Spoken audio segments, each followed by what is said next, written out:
Boa noite, meus irmãos. É uma alegria estar aqui com vocês. Que Jesus, o médico das nossas almas, nos envolva neste momento, nos inspire, nos ampare sempre.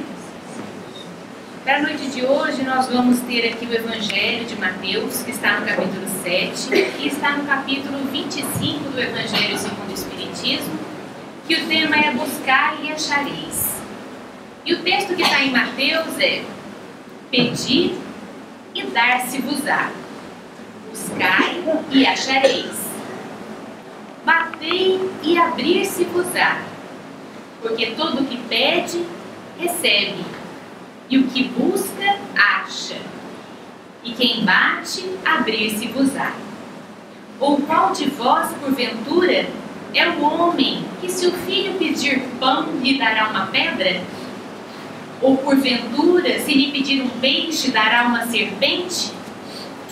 Pois, se vós outros, sendo maus, saberdes dar boas dádivas aos seus filhos, quanto nosso Pai, que está nos céus, dará boas dádivas aos que lhes pedirem. Segundo o modo de ver terreno, essa máxima buscar e achareis é muito parecida com aquela ajuda-te, o céu te ajudará. Nós vamos ver que toda essa fala que Jesus narrou, que Mateus escreveu para nós, é o princípio da lei do trabalho. O princípio da lei do trabalho que está também inserido na lei do progresso. E que nós progredimos nesse mundo através do trabalho. O trabalho, meus irmãos, é algo tão importante que Allan Kardec destinou um capítulo exclusivo do Livro dos Espíritos, o capítulo 3, e as questões 674 em diante, para falar só da lei do trabalho. E contou lá para nós uma definição bastante importante, que toda ocupação útil é um trabalho. Quando nós falamos em trabalho, a primeira coisa que nos vem à mente é o trabalho que nos dá o rendimento monetário, que nos dá o recurso para mantermos nossa casa, nossa vestimenta, nossa família, nosso alimento. Mas os benfeitores espirituais disseram a Kardec que toda ocupação útil é um trabalho. E se não fosse esse trabalho, nós permaneceríamos na infância da humanidade, porque é através dele que nós vamos caminhando. Dentro disso, nós vamos encontrar dois tipos de trabalho. Um, o trabalho material, e outro, o trabalho espiritual. O trabalho material está bastante vinculado ao nosso salário. Muitos são funcionários, alguns são patrão. Nós vamos lá, trabalhamos várias horas por dia, temos algumas tarefas, algumas responsabilidades, direitos, deveres, e no fim do mês nós recebemos um recurso previamente combinado, que é o nosso salário. Isso é o trabalho material. Tem um outro tipo de trabalho que é bastante importante, que é o trabalho espiritual, que não tem paga monetária, não é pago na forma de dinheiro. Jesus, enquanto esteve aqui na Terra, ele exemplificou bastante para nós esse trabalho espiritual. Ensinou os apóstolos, os discípulos, como é que nós deveríamos ocupar os nossos momentos do dia para sermos úteis e termos esse trabalho espiritual. Se formos pensar que vivemos mais no plano espiritual do que aqui, somos um espírito que hoje está num corpo e não um corpo que tem um espírito, nossa vida espiritual é bastante importante. Hoje estamos aqui nesta casa abençoada em busca de um tratamento. Mas primeiro precisamos tratar do nosso espírito. O nosso corpo é apenas uma consequência dos nossos atos, dos nossos pensamentos. O mais importante é o que carregamos bem lá dentro. Os nossos princípios, os nossos valores, os nossos sentimentos, a forma como nós agimos. Todos nós somos educados pelos nossos pais, tios, avós, por quem nos criou. E deles recebemos valores importantes que vão nos ajudar a guiar. Como espíritos imortais que somos, tivemos outros aprendizados em outras existências e guardamos no nosso espírito todos esses conhecimentos, porque os conhecimentos eles não acabam, só acaba o que é de matéria, que fica aqui e acaba. O nosso corpo vai lá para o túmulo e acaba. mas os conhecimentos, as nossas boas ações, os nossos amigos, a fraternidade, isso fica para sempre.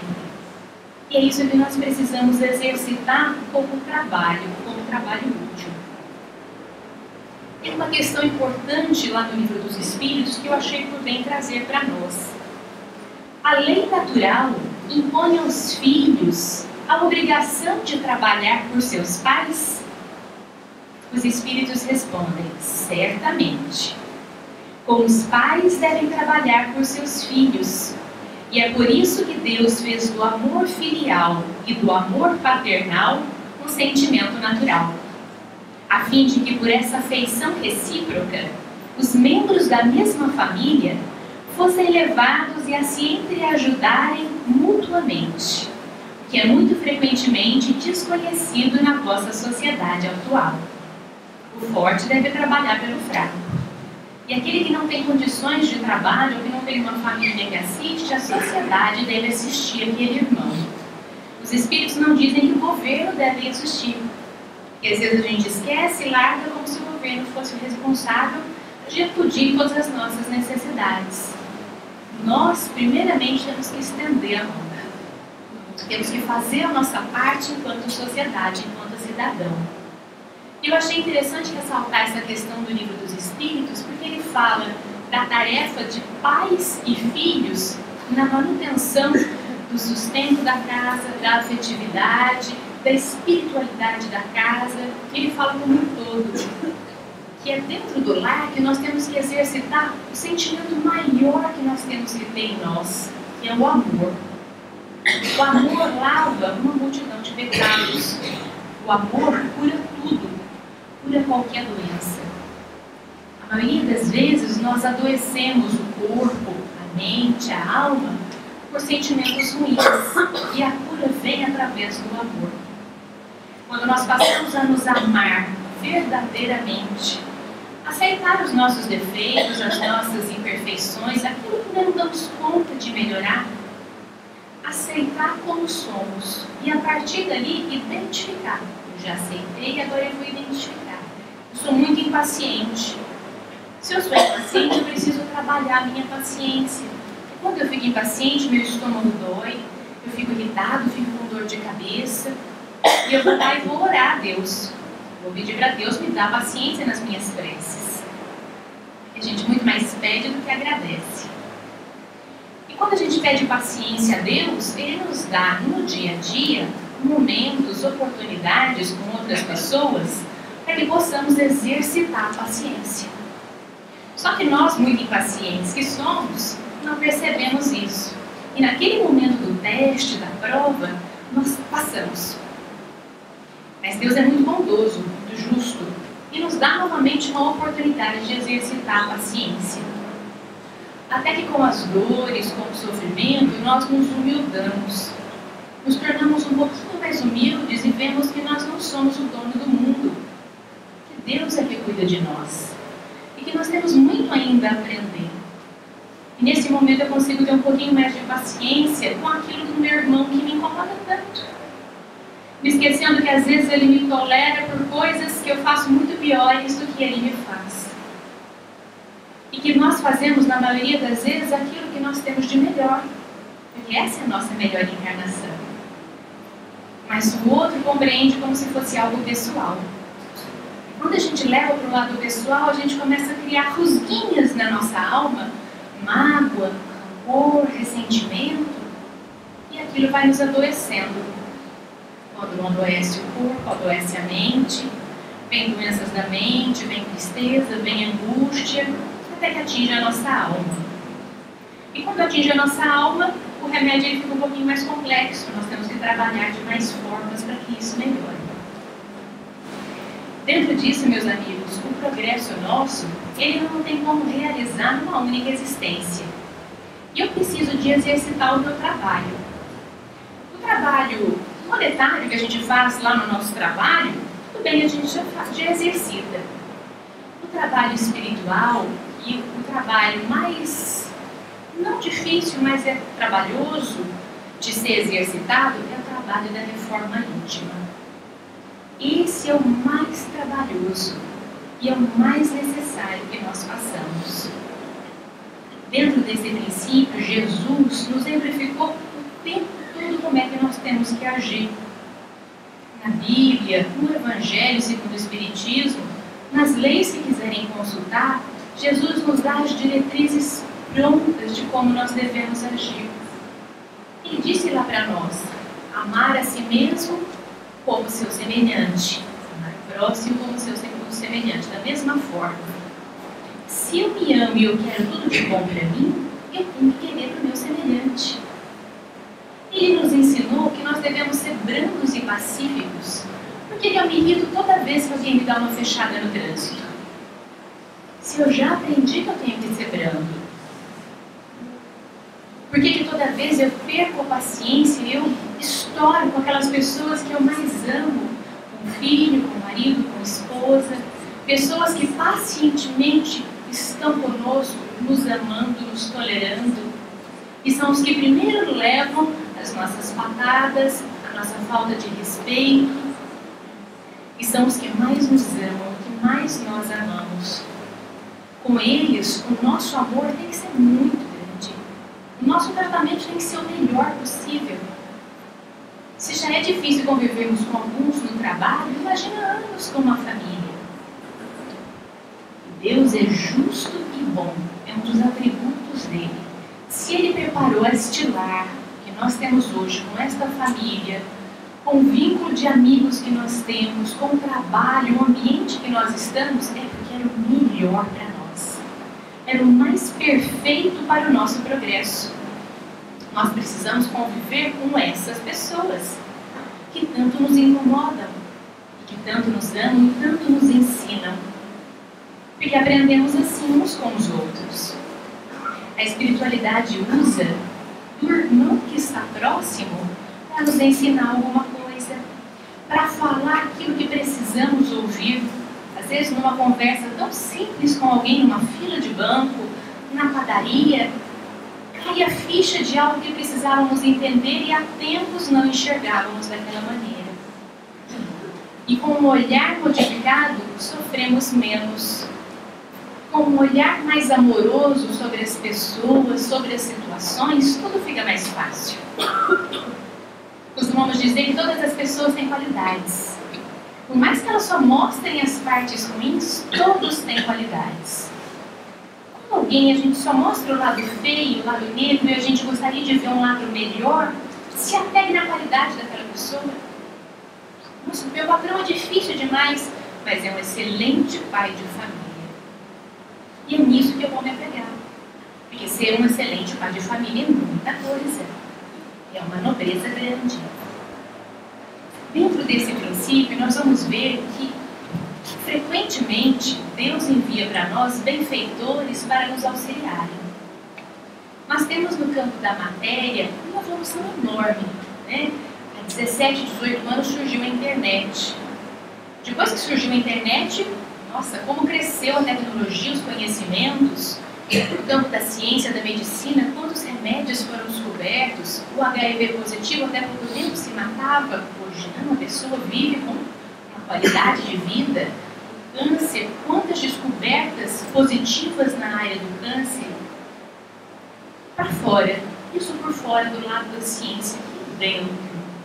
Quais foram as grandes descobertas?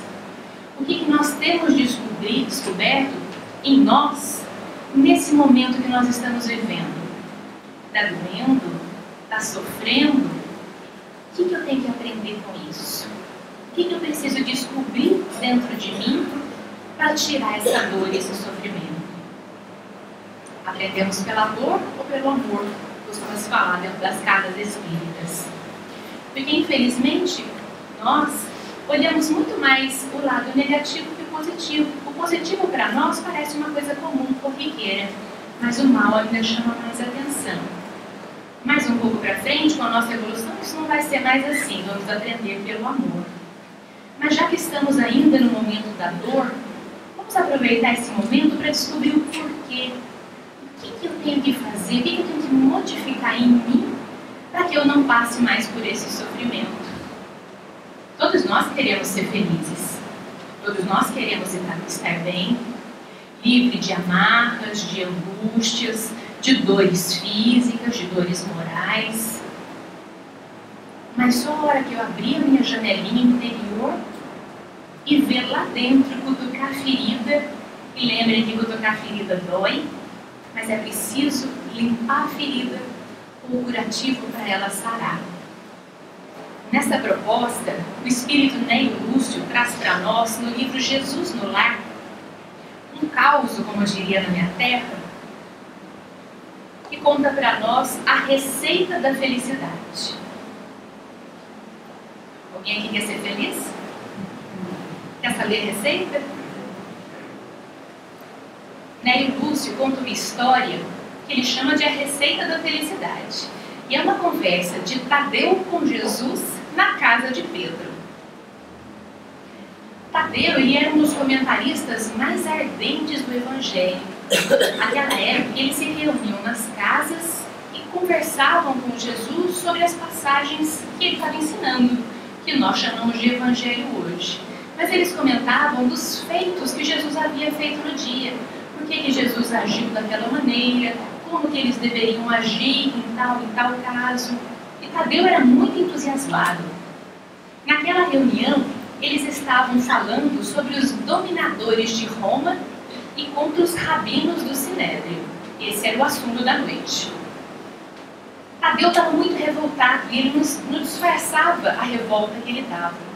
Ele começou a falar sobre a discórdia e o sofrimento que o povo estava enfrentando contra as pessoas de Roma, porque Roma impunha tudo aquilo que eles queriam e ninguém podia fazer de outra forma. Que havia uma deficiência política muito grande naquela época.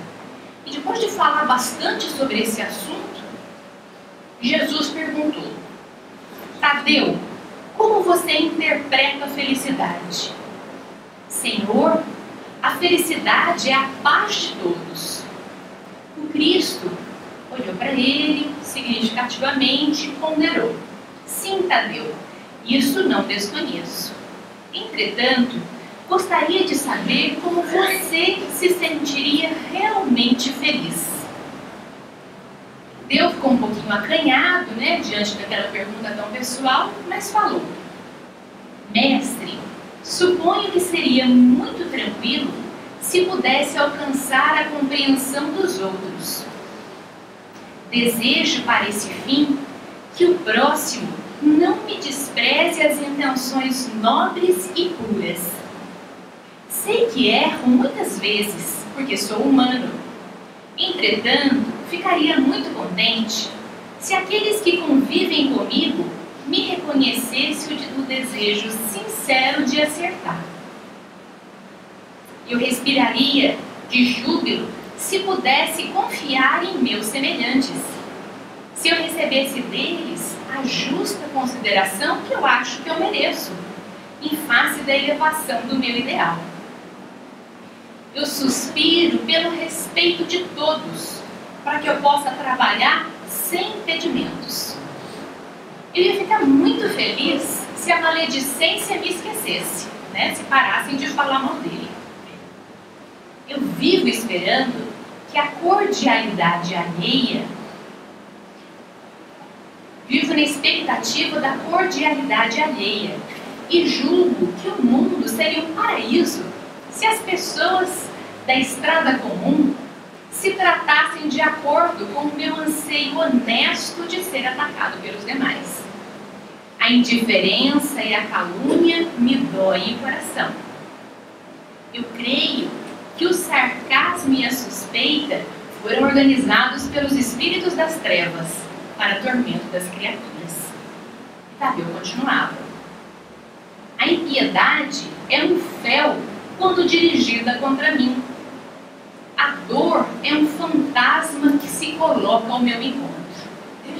Em razão disso tudo, Jesus, eu ia me sentir muito feliz se os meus parentes, meus amigos, meus conterrâneos me buscassem, não pelo que aparento nas imperfeições do meu corpo, mas pela boa vontade que eu tenho na minha alma. Acima de tudo, Senhor, eu gostaria muito que aqueles que andam comigo me concedessem o direito de ser como eu sou e de experimentar a felicidade pessoal, no campo da minha consciência, sem ironias. Resumindo, mestre, eu queria ser compreendido, respeitado e estimado por todos, mesmo eu não sendo ainda um modelo de perfeição. Tadeu, que falou bastante para quem estava tímido para falar, se calou nesse momento esperando uma resposta de Jesus. As outras pessoas que estavam na sala ficaram olhando para ver o que Jesus ia falar, achando que Jesus ia discorrer um texto sobre aquilo tudo que Tadeu colocou naquele momento. Jesus fixou Tadeu com olhos muito límpidos e falou com franqueza e doçura. Tadeu, se você procura então a alegria e a felicidade do mundo inteiro, proceda para com os outros como deseja que os outros procedam para com você. E caminhando cada homem nesta mesma norma, muito em breve estenderemos na terra as glórias do paraíso. Então, meus irmãos, Jesus coloca nessa história para nós que a receita de felicidade é fazer para os outros aquilo que nós gostaríamos que fizessem para nós. E refletindo sobre esse ensinamento, nós vamos perceber que isso não é tão difícil. Basta a gente se colocar no lugar do outro. Em determinada situação do nosso dia a dia, porque a vida é feita de momentos, temos que aproveitar cada momento, paremos um pouco antes de agir impetuosamente. Como é o melhor jeito de eu agir com esse meu irmão agora? O que eu gostaria que alguém fizesse para mim nessa situação? Uma pequena reflexão de segundos que a gente consegue agir melhor. Até aquele sentimento ruim que às vezes aflora, tranquiliza na alma e a gente consegue reverter isso para um sentimento melhor. Essa é a receita de felicidade que ele deu para nós. E no trabalho íntimo da nossa reforma, de trabalhar os nossos sentimentos, os nossos valores, aprendemos tanto aqui nas quartas-feiras, as lições do Evangelho. Vamos levar isso para o nosso dia a dia, para os nossos lares. Nosso companheiro nos disse que quando a gente sai da casa espírita, as coisas ficam um pouquinho mais difíceis. Realmente ficam. Aqui o ambiente é muito fraterno, muito amoroso. Os benfeitores nos envolvem, sentimos-nos muito bem, com muita disposição, com muita vontade. Carreguemos essa vontade de mudança, de renovação para fora daqui, para a nossa casa, para o trabalho, para onde nós formos. E começar daqui para diante um novo momento. Chico falava que ninguém pode voltar atrás e fazer um novo começo, mas todo mundo pode começar agora e fazer um novo fim. Todos nós podemos ter um fim muito mais feliz, de muito mais luz, um caminho maravilhoso para ser trilhado. Que Jesus nos abençoe, nos fortaleça os nossos intentos de melhoria, de renovação, abençoe e ampare os seus lares. Muita paz.